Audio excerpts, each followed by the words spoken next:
Stage 3 of the Austrian Grand Prix. So far the stages are pretty short, just 3 races per stage. Now I'm doing a new format where I'm really blasting through some of the in-between screens because personally they drive me crazy. So I thought, you know, they might drive you guys crazy too. If you wanted to see something more, you can always press pause and view it all you want to. So, looks like a ridiculous amount of drafting. Again, it's not. Again, those aren't, they're Roman cubits. To put it simple, you're getting 2.5 meters for every meter you travel. To put it complicated, it's not meters, it's Roman cubits. Each one equals 17.48 inches or 44.444 centimeters. They have no idea how this happened. They can never fix it because it would ruin every flashback event.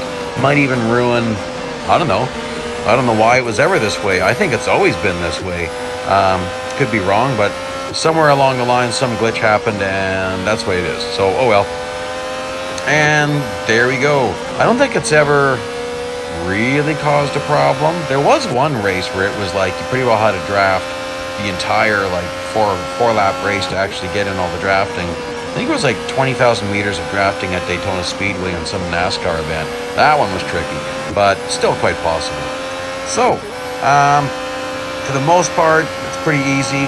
I've been saying this every single stage, but in case you haven't seen the other 2 stages so far, do not start this with a new car. It's probably not possible because you're just not going to be able to accumulate enough principal and driver to get there, and it's going to cost you hundreds and hundreds and hundreds of gold.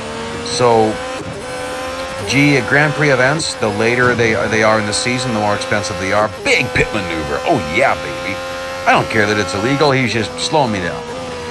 In real life, I wouldn't do it, guys. Come on.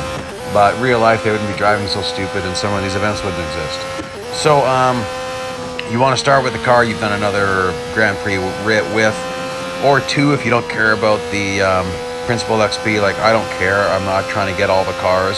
I don't really even need one more car, but I just thought, hey, the season's winding down. I should do this one. Might be some tricky stages, tricky races, and there have been. And there's currently a glitch in the very last race of this entire series, which is why I'm working on editing now. Usually I finish everything and then go and make the videos, but anyhow, they're working on it. We've informed them about it, so hopefully that gets fixed pretty soon, or there's a skip. Apparently it's not affecting everybody, which kind of blows me away. It's not platform specific, so it's not like only on Android or only on iOS. It's just weird. And I'm not saying much about these races so far. I mean, I certainly did about one really hard one, but this has been pretty easy. But, you know, keep learning the car. So far I haven't spent anything on tuning. I've got a maxed out principal, driver level 7, but at some point in this particular stage, some point in stage 3, I will have to start spending currency. Surprised me that it was happening so early, and surprised me how many tunings I had to spend to keep going, but oh well. And I haven't done a lot of Grand Prix this year. Like, I did the Belgian, and which other one did I do? Italian, because I did the video where I used the Italian tuning at Monaco, which is bowling at a China shop, quite literally. It was a riot, lots of fun. So this will be my first more balanced tuning. The Austrian tuning is, in my opinion, a little more balanced. Like Silverstone's like a really balanced tuning, or Yas Marina's a very balanced tuning. I really like the Belgian tuning. I find that one very good as an overall tuning. Again, it depends on your car though. Like the Mercedes lacks a bit of top speed, so they can really benefit from a tuning that gives you a little more speed, and Mercedes has incredible grip and brakes, so you can sacrifice a little bit there. But if you have some of the other cars that have a lot of top speed, but they're lacking something else, then you might prefer a different tuning. So there you go, there's just different ways to look at it. But do you need all tunings? Definitely not. I've done videos where I tried different tunings, different tracks, and they worked really good. On time trial competitions, sometimes you can just take a look at the PR rating of some of the top racers, and it'll give you a clue as to which tuning they're using. Because sometimes they're not using the tuning you'd expect them to use. That was a dirty pit maneuver. Didn't work. This is the one, there's a bit of trick to this one. Don't try to overtake a guy right at a really sharp corner, because if it doesn't go right, you're just going to fail the stage. So get your overtakes on the more high-speed corners, or do a pit maneuver so there's no way the guy can overtake you again like I just did. And there you go. And yeah, I'm kind of cutting that one a little bit, but hey, you know, don't worry about it. There we go.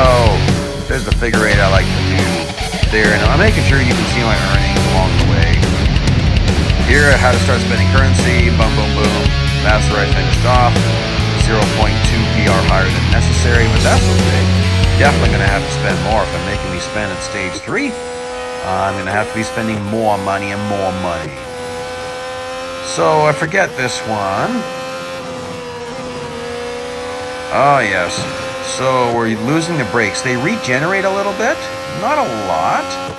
So what I decided to do is the sharper corners I'd use a bit of brakes.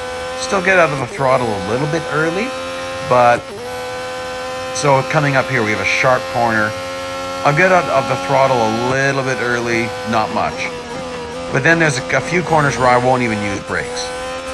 And like the next corner is a heavier corner and it's downhill. I'm definitely going to use brakes. But then for the next 3 corners after that, I don't plan to. We'll just see how that goes. So that worked pretty good.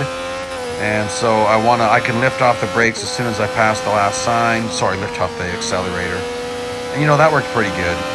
Here I can lift off, maybe a slight tap, just because I wanted to didn't want to get tangled up with that car. And Charles Leclerc. Or is that Leclerc? I didn't get a really good look at the name. I know there's Charles Leclerc in a Ferrari, so I think that might have been him.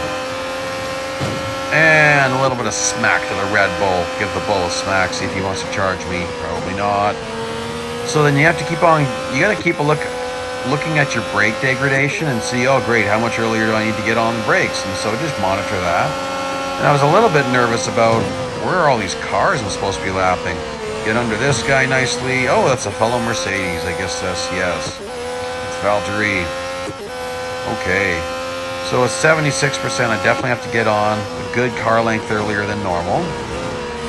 That wasn't actually great on my part. Not really, but oh well.